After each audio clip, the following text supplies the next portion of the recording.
Toi aussi, ça t'arrive de manquer d'idées de contenu parfois, où tu te dis, je sais pas du tout quoi faire. C'est exactement ce qui se passe pour le podcast d'aujourd'hui. Alors je me suis dit que j'allais te faire un épisode là-dessus. Bienvenue dans ce nouvel épisode du podcast Ose transformer ta façon d'entreprendre. Si tu n'es pas encore abonné, je t'invite vraiment à le faire. On se retrouve chaque semaine, tous les jeudis, voilà, pour échanger. Et vraiment, ça me tient à cœur de lire vos commentaires aussi sur les différents épisodes où je parle de business, de mindset, l'entrepreneuriat en général. Et d'ailleurs, s'il y a des thématiques que tu aimerais que j'aborde, mais n'hésite pas à venir me le dire en commentaire ou sur Instagram, donc ose-du-bas avec-du-bas Margot.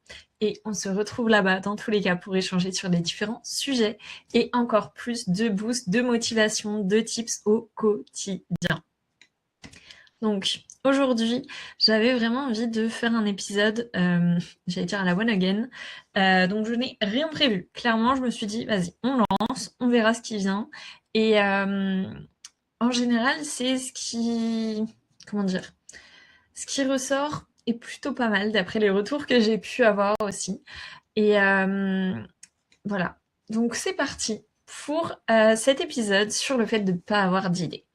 Et en fait, j'ai tellement de choses à dire là-dessus. Parce que là, du coup, moi, c'était pour le podcast où je me suis dit, bon, bah, quel sujet j'aborde cette semaine, etc. Et j'avais pas trop d'idées, mais c'est aussi parce que cette semaine est une semaine un petit peu particulière pour moi, puisque je participe au Marathon de Paris dans quelques jours et je suis un peu beaucoup stressée. Voilà, c'est mon premier marathon.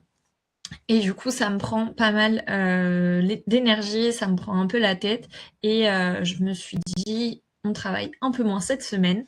Et c'est ça aussi qui est bien dans l'entrepreneuriat, c'est de pouvoir justement gérer son temps comme on veut. Et je me dis, bon, bah, je travaille un peu moins cette semaine, je travaillerai plus la semaine prochaine, et c'est OK. Et le fait que ce soit OK, c'est hyper important aussi de ne pas s'en vouloir, de ne pas culpabiliser. Ça, c'est un sujet, j'en avais vraiment, on avait travaillé dessus avec une cliente en particulier qui avait du mal à ne pas culpabiliser quand elle travaillait pas, quand elle faisait pas tout ce qu'elle avait prévu de faire. Et en fait, quand on prévoit une to-do list à rallonge avec je sais pas combien d'heures de travail dans la journée, c'est normal de ne pas tout faire. Et du coup, le cerveau, vu qu'il se concentre principalement sur le négatif, ben on se dit, ok, bah, j'ai pas fait ça, j'ai pas fait ça, j'ai pas fait ça, plutôt que de se dire, bah, aujourd'hui, j'ai avancé là-dessus, j'ai avancé là-dessus. Donc, par rapport à ça, ce que je t'invite à faire, c'est aussi, enfin, si tu sens que ça t'arrive, si des fois tu arrives à la fin de ta journée en te disant, bah, aujourd'hui, j'avais prévu de faire plein de choses, j'ai même pas fait la moitié, je suis nulle, j'y arrive pas, juste définis deux objectifs, deux to-do dans ta journée, et c'est les deux actions prioritaires, et une fois que tu les as fait, tu peux être fier de toi. Donc, ce que je t'invite à faire aussi par rapport à ça, c'est de commencer ta journée en faisant ces actions. Parce que, imagine, tu te dis, bon, bah, aujourd'hui, le focus, c'est, je sais pas, créer un contenu et prospecter. Ok, bah, commence par ça. T'en as pour, je sais pas, 2, 3 heures. Et à la fin, tu as fini. Enfin, tu peux continuer à travailler du coup sur ton business, mais si jamais, pour X raisons, tu as d'autres choses de prévues l'après-midi et autres, bah, dans tous les cas, le matin, tu as fait les actions principales pour développer ton activité et tu peux en fait te dire, bah, c'est ok, j'ai fait mon taf. Donc ça va t'aider aussi à ne pas culpabiliser. Donc je me suis un peu perdue dans ce que je disais, mais voilà, que cette semaine je travaille un peu moins, je me focus sur le marathon. D'ailleurs, je vous ferai un épisode de podcast là-dessus la semaine prochaine normalement, voilà, pour avoir un petit peu mon retour sur cette expérience et puis surtout tout ce que ça m'apprend au niveau business, parce que vraiment ça a un impact énorme aussi, enfin en termes de mindset, etc. C'est pas juste courir, c'est pas juste la force physique, il y a aussi tout le travail mindset derrière que j'ai pu voir pendant mes 4 mois de prépa et que je vais sûrement voir du coup dimanche. Donc, je m'arrête là-dessus. J'en parlerai dans un autre épisode de podcast. Voilà. Et du coup, ce que je disais, c'est que je me suis dit, j'ai mon épisode de podcast à tourner, je ne sais pas quoi faire. Et souvent, quand on a cette problématique, donc peut-être que c'est quelque chose que toi, tu as rencontré plus sur Instagram ou sur LinkedIn, enfin, peu importe là où tu partages ton contenu, Souvent quand ça nous arrive, c'est qu'on a un peu l'impression d'avoir fait le tour. Parce que moi je me suis dit: «OK, de quoi je pourrais parler?» J'ai déjà fait quelque chose sur, la prospection, la procrastination, l'organisation, le mindset et c'est un petit peu les thématiques du coup que j'aborde, que, les entrepreneuses avec qui j'échange rencontrent principalement. Donc c'est des choses assez générales. Je sais que voilà, si je creuse un peu, je vais trouver des centaines et des centaines d'idées de contenu, d'idées de podcast. C'est juste que là, du coup, cette semaine, j'avais envie de faire quelque chose de plus naturel, de plus spontané et pas de prise de tête. Voilà, de me dire, ok, je lance j'allais dire, je lance l'appel, oui, je lance la vidéo et puis on verra ce qui vient. Donc, par rapport à ça, c'est un peu le débat. L'autre jour, je faisais un post aussi sur ça, entre syndrome de l'imposteur et syndrome de l'expert. Et du coup, tu dois te dire, bah, c'est totalement l'opposé. Et en fait, pour moi, peut-être que là, aujourd'hui, tu dis, je sais pas quoi faire comme contenu, parce que je suis pas légitime, parce que, voilà, je sais pas vraiment de quoi parler, etc. Donc, par rapport à ça, il y a différentes techniques déjà pour te demander quoi faire comme contenu. Donc déjà, il y a les 3 piliers de contenu. Donc, les 3 formats qui sont vraiment, j'allais dire, qu'on peut utiliser en fait tous, peu importe ton secteur d'activité, peu importe ta cible, c'est vraiment de te concentrer du coup sur ton contenu. Donc là, c'est plus sur Instagram, sur la partie visibilité, expertise. Ensuite, il y a la partie connexion, de vraiment créer du lien avec ta communauté, et la partie vente. Donc, il y a vraiment ces 3 piliers-là que du coup, je t'invite à mettre en place dans ta stratégie de contenu Instagram forcément, peu importe ta cible. Et après, il va y avoir vraiment plus les piliers de contenu qui, là, vont dépendre de ta cible. Et par rapport à ça, ça va être d'aller creuser petit à petit. Donc, une fois que tu as identifié ta cible, tu connais toutes ses douleurs, tous ses rêves, et en fait, tu peux te dire, OK, ma cible aujourd'hui, sa problématique, c'est peut-être, enfin, peu importe, en fait, ça dépend vraiment du coup de chaque personne, mais d'identifier les problématiques principales de ta cible. Donc, moi, en général, les problématiques de ma cible, c'est que elles n'arrivent pas à avoir de clients et du coup, elles ont l'impression de stagner, de travailler dans le vide, de pas avoir de résultats. Enfin, ça, c'est concret, du coup. Elles se sentent un peu stressées, frustrées. Donc, il y a pas mal voilà, de choses. Et par rapport à ça, d'aller creuser encore plus. Ok, mais qu'est-ce qui fait qu'elle est frustrée? Qu'est-ce qui fait qu'elle se sent comme ça? Et en fait, chaque point, tu vas pouvoir aller creuser et trouver une autre idée de contenu. Et après, tu peux recycler ton contenu aussi en disant, ok, ça avait marché, du coup, je réutilise l'idée. Mais ce dont je voulais te parler plus aujourd'hui, c'est le fait que des fois, il y a des choses qui te paraissent tellement évidentes que tu te dis, mais non, mais je veux pas faire un contenu sur ça. Enfin, elle le sait déjà, ma cible, ça sert à rien, ça va rien lui apporter. Et en fait, c'est pour ça que parfois, le syndrome de l'imposteur, on peut le relier au syndrome de l'expert, je trouve. En tout cas, c'est le lien que moi je fais. Parce que des fois, on se dit, non, mais je suis pas légitime d'accompagner là-dessus. Mais c'est juste qu'on a tellement dévalorisé nos compétences parce que on est devenu inconsciemment compétent. Donc, je ne sais pas si tu as déjà entendu parler de ça, qui a 4 niveaux. Donc, au début, tu es donc inconsciemment incompétent. Après, tu prends conscience que tu es incompétent, donc tu deviens consciemment incompétent. Tu te formes, donc tu deviens consciemment compétent. Et après, ça devient tellement naturel pour toi que tu deviens inconsciemment compétent. Et en fait, quand tu arrives à ce stade-là, en termes d'expertise, du coup, dans peu importe le domaine dans lequel tu es, que tu sois formatrice, thérapeute, CM, assistante digitale, enfin, voilà. Quand c'est naturel pour toi, même rien qu'au niveau du vocabulaire, il y a des mots aujourd'hui que tu utilises dans ton quotidien qui sont liés à ton domaine d'expertise ou rien qu'à l'entrepreneuriat, pour qui soit ta cible, soit les personnes qui ne sont pas du tout dans ce domaine-là ne connaissent pas. Par exemple, si tu es, je sais pas, graphiste ou web designer, peut-être qu'il y a des logiciels, des outils que tu utilises, et pour toi, c'est normal d'utiliser ces outils-là, d'avoir un certain vocabulaire, sauf que ta cible, elle n'a pas forcément ce vocabulaire-là, et elle n'a pas forcément les mêmes techniques non plus. Donc, ce qui peut être hyper intéressant, c'est de lister toutes tes compétences, toutes tes connaissances qui sont liées à ton domaine d'expertise et qui sont liées forcément à la prestation de service que tu proposes. Et en fonction de ça, tu vas pouvoir trouver plein d'idées de contenu et te dire oui, mais moi ça me paraît évident en fait de parler de ça et de faire ça. Sauf que ça l'est pas forcément pour ta cible. Et moi je sais que j'ai énormément tendance à dévaloriser en fait tout ce que je fais dans ma vie perso, dans ma vie pro. Je reprends l'exemple du marathon. Pendant ma prépa marathon, aller courir un semi en pleine semaine, donc 21 km quand même, je dis, oui, bah, je vais courir 2 heures, 2 heures et quelques cet après-midi. Quoi. Mais j'ai vraiment tendance à banaliser les choses, alors que c'est quand même un truc de fou de courir 21 km. Et c'est exactement pareil dans le business, avec ton niveau d'expertise. Peut-être que toi, tu as tendance... Enfin, quand tu es expert dans quelque chose, ça te paraît normal. Et du coup, peut-être que tu as tendance à te dire, bah non, ça me prend X temps, alors que quelqu'un qui n'est pas expert dans le domaine, ça lui prendrait je ne sais pas combien de temps. Et peut-être que la personne, elle n'a pas les outils, elle n'a pas les méthodes pour savoir comment faire. Et du coup, ce que tu peux faire aussi, c'est de repenser à la version de toi d'avant. Parce que c'est souvent ça, en fait, notre client idéal, c'est souvent notre ancien nous. Et quand on arrive justement à se rappeler comment on était quelques mois, quelques années en arrière, et à se dire ah ouais, en fait, je galérais à faire ça. Ça, je savais pas, je connaissais pas ce mot-là. Je savais pas comment on pouvait faire telle ou telle chose. Et du coup, de vraiment te dire, ok, bah du coup, je peux faire un contenu là-dessus, je peux parler de ça, je peux parler de ça.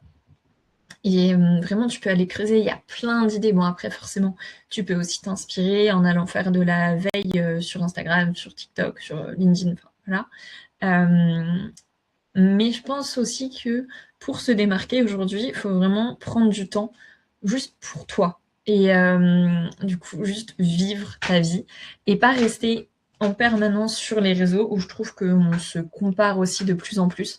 Et bah là, je te parle de ça parce que moi, c'est le cas depuis plusieurs semaines. Et j'ai vraiment envie dans cet épisode de podcast de plus me livrer. Et je serais vraiment curieuse d'avoir ton retour. Dis-moi en commentaire ou sur Instagram si ça te parle aussi d'avoir un petit peu plus les backstage, on va dire, de mon business. Ou si tu préfères vraiment plus du contenu dans lequel je t'apporte de la valeur. Voilà, dis-moi. Et du coup, je disais que depuis plusieurs semaines, en fait, j'ai remarqué ça, que je me compare de plus en plus, parce que je passe de plus en plus de temps, là, ces dernières semaines, à scroller sur Insta. Et en fait, c'est vraiment trouver l'équilibre entre les deux, à se dire, ok, je vais m'inspirer, mais si c'est pour te sentir nul après en disant, ah ouais, telle personne, elle fait ça, telle personne, elle fait ça, etc., ça ne sert à rien. La seule personne... en plus, je le sais, je le dis à mes clientes, hein, la seule personne par rapport à qui tu peux te comparer, c'est ton ancienne toi, si tu veux vraiment te comparer. Et te dire, ok, est-ce que je suis fière de la version de moi d'il y a 3 mois, d'il y a 6 mois? Et même si là, le premier truc qui te vient quand tu te poses la question, c'est pas forcément un vrai oui franc, de dire, mais en fait, qu'est-ce qui s'est passé ces derniers mois? Qu'est-ce que j'ai mis en place? Peut-être qu'est-ce que tu as appris? Qu'est-ce que tu as fait? Qu'est-ce que tu as osé faire, osé dire, peu importe. Et de vraiment conscientiser aussi tout le parcours. Ça va vraiment t'aider. Et tu peux, en fait, tout peut t'amener à un poste. Rien que ça, tu vois, dire... j'avais pas conscience de mon évolution et en fait, je me suis rendu compte que sur les 3 derniers mois, j'ai osé faire ça, ça, ça. Bah, ça va inspirer aussi les personnes et ça va forcément créer du lien. Donc là, c'est plus pour la partie connexion. Donc, il y a ça. Et je me perds un peu dans ce que je dis. Mais vraiment, de conscientiser toute la valeur que tu apportes. Et ça, j'ai plein de personnes avec qui j'échange qui me disent non, mais là-dessus, j'ai pas conscience justement de la valeur que j'apporte, ou j'ai pas encore eu beaucoup de clients, du coup, j'ai pas de témoignages, donc je sais pas si ça fonctionne vraiment. Les gens, ils vont pas me faire confiance. Et bon, déjà par rapport à ça, vraiment, il y a deux, il y a deux écoles. Soit commence par proposer ta prestation de façon gratuite à un petit groupe de personnes que tu vas sélectionner. Propose pas un truc gratuit comme ça à tout le monde et tu vas juste avoir des gens qui sont pas forcément impliqués, qui vont prendre du coup ton accompagnement. Mais tu peux juste sélectionner certaines personnes qui sont hyper motivées, à qui tu demandes en échange un vrai retour tout au long en fait de la prestation de service que tu leur proposes pour pouvoir t'améliorer, pour pouvoir toi prendre confiance en toi, te dire ok, j'ai déjà accompagné X personnes, et du coup il y a vraiment déjà cette première possibilité là. Et l'autre possibilité, du coup, c'est de directement lancer une bêta test avec ta prestation de service, avec ton accompagnement, peu importe, en disant je fais un prix un peu plus bas que le prix que j'ai envie de mettre normalement, mais je sais que c'est le début et c'est pour les 3 premières personnes, par exemple. Et du coup, si tu fais ça, forcément, tu vas gagner en légitimité. Tu vas avoir des personnes du coup qui sont impliquées. À partir du moment où tu payes quelque chose, tu es beaucoup plus impliqué. À partir du moment... Enfin, en fait, ça te paraît évident. Et je pourrais prendre l'exemple, je sais pas, de la salle de sport. Et encore, des fois, la salle de sport, on, on paye et on n'y va pas forcément. Euh, mais je t'assure que si tu payais ta salle de sport à, je sais pas, 500 euros par mois plutôt que 30 euros par mois, tu irais à la salle de sport. Enfin, dis-moi si c'est pas le cas, dis-le moi dans les commentaires. Mais à partir du moment où tu mets un certain prix, tu as envie de t'impliquer beaucoup plus. Et c'est exactement la même chose dans n'importe quel accompagnement, prestation qu'on rejoint. Donc, je te partage ça plus pour toi, en tant qu'entrepreneuse, de te dire, ok, j'ai aidé X personnes, j'ai confiance là-dessus, tu vas te sentir plus légitime, et aussi ça va te permettre de mieux connaître les problématiques de ta cible. Parce que si tu n'aides personne, si tu n'échanges jamais avec ta cible, avec ta cliente idéale, tu ne vas pas pouvoir l'aider. Tu ne vas pas pouvoir créer du contenu qui va l'aider, qui va être pertinent. Et du coup, c'est pour ça que c'est hyper important d'être au contact de ta cible. Va parler. Va parler avec tes abonnés, va parler avec les gens qui réagissent à tes posts, qui te mettent des commentaires, qui t'envoient peut-être des DM. Enfin, prends vraiment ce temps-là, il est hyper important. Parce que si tu passes juste du temps à te dire, bon, quel contenu je vais faire, et que derrière, tu parles jamais à ta cible, que tu n'as pas forcément de vraie stratégie de contenu, et surtout que tu n'as pas de système d'acquisition clair derrière, et que juste tu postes pour poster, ça ne sert à rien. Parce que ton but, c'est pas juste d'avoir plus d'abonnés, c'est de vivre de ton activité. Donc c'est hyper important de faire du contenu pertinent, forcément pour ta cible, mais qui va avoir un but aussi derrière. De connecter, d'engager, de parler de ton offre, peu importe. Ça dépend forcément de ta stratégie de contenu aussi sur Insta que tu as envie de mettre en place. Donc voilà, aujourd'hui, je voulais vraiment te parler de ça. Le fait que tout peut amener à un post, à un contenu. Et aussi de recycler tes contenus. Je crois que j'en ai un petit peu parlé tout à l'heure, mais de dire, OK, qu'est-ce qui a bien marché? Qu'est-ce qui a parlé à ma cible? À quel moment elle a le plus interagi? Donc, en ce moment, sur Instagram, il faut vraiment valoriser les personnes qui enregistrent des posts ou qui les repartagent à d'autres gens, plus que les likes et les commentaires. Donc, demande-toi, qu'est-ce qui a eu le plus d'interaction à ce niveau-là? Et juste mise à fond là-dessus aussi. Et pour pouvoir faire ça, bah forcément, il faut créer du contenu. Et du coup, c'est... Comment dire? Des fois, on se dit, non, mais j'ose pas. Là, j'ai pas trop d'idées, donc je fais pas, donc je procrastine. Et du coup, au final, il se passe rien. Parce que si tu ne fais pas les choses, tu ne pourras jamais t'améliorer. Il y a la phrase que je dis tout le temps, si tu ne changes rien, rien ne change. Et en fait, c'est en créant du contenu, c'est en testant des choses que tu vas pouvoir voir, ok, ça fonctionne, ça parle plus à ma cible, ça lui parle moins, ou bah du coup, je mise pas sur ça, j'arrête ça, etc. Et si là, par exemple, cet épisode de podcast, si je m'étais dit, bon bah là, cette semaine, j'ai la flemme, je me sens pas trop de le faire, tant pis, je laisse tomber. Bah, déjà, c'est juste pas possible parce que j'ai un épisode de podcast qui doit sortir chaque semaine et du coup, c'est non négociable. Donc, déjà, il y a ça, te fixer aussi des leviers. Et puis surtout, là, je me suis dit, bah, je vais faire un épisode justement pour être un peu plus authentique, de pas avoir du tout de script. Donc, d'habitude, j'ai pas de script, mais je note quand même les points clés que j'ai envie d'aborder. Là, j'ai vraiment lancé la vidéo. Je me suis dit, on verra bien ce qui sort. Et du coup, ça va être vraiment ça, de tester les choses, de dire, ok, ça me fait peur, ou ok, je sais pas trop de quoi parler, mais juste commence. Et en fait, souvent, il y a cette technique-là aussi, de se forcer, j'allais dire, à passer à l'action. Parce que quand on est tranquille dans notre canapé, clairement, c'était ça, hein. Juste avant de lancer l'épisode, j'étais en train de regarder ma série, j'étais ah bon, c'est pas grave, on fera plus tard. Mais non, en fait, parce que j'ai mon épisode de podcast qui doit sortir cette semaine. Et du coup, je me suis dit, ok, vas-y, je me lance.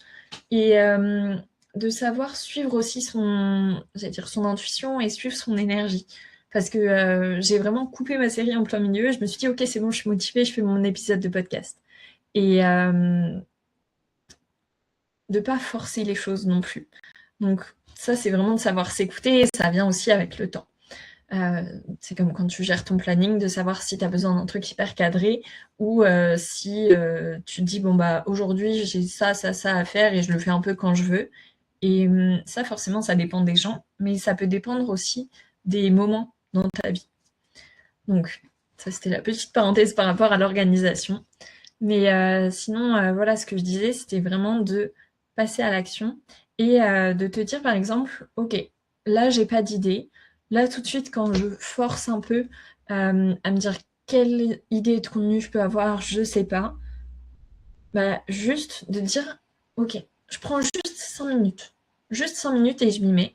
Et en fait, le fait de te concentrer là-dessus pendant 5 minutes où t'arrêtes de réfléchir à te dire ouais, mais j'ai pas envie de faire maintenant, je le sens pas. Juste, tu dis, je mets juste un chrono de 5 minutes. Et dans la majorité des cas, au bout de 5 minutes, rien qu'au bout de 5 minutes, tu vas avoir déjà de l'inspiration et tu vas vouloir continuer.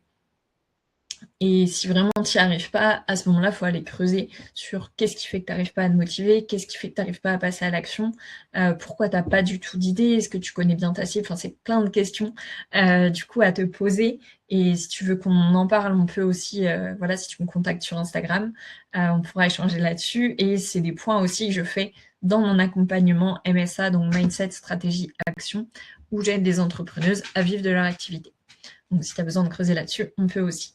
Mais là, voilà, je voulais juste te dire ça, de passer à l'action, de tester les choses. Le business, c'est vraiment du test and learn. Et moi, je suis vraiment de la team aussi. 1 vaut mieux que 0, fait vaut mieux que parfait. Et j'aurais pu vraiment me poser et me dire non, mais je veux faire un épisode de podcast bien propre, avoir mes 5 idées comme d'habitude. Mais là, en fait, j'avais juste envie de faire mon podcast. Donc, voilà pour aujourd'hui. Dis-moi un petit peu ce que tu en as pensé, si ça t'a parlé. Et je serais curieuse aussi de savoir si ça t'intéresse que je parle un petit peu plus des backstage. Donc voilà, ce que je te disais au début. Donc dis-le moi en commentaire ou sur Instagram. Et puis on se retrouve la semaine prochaine.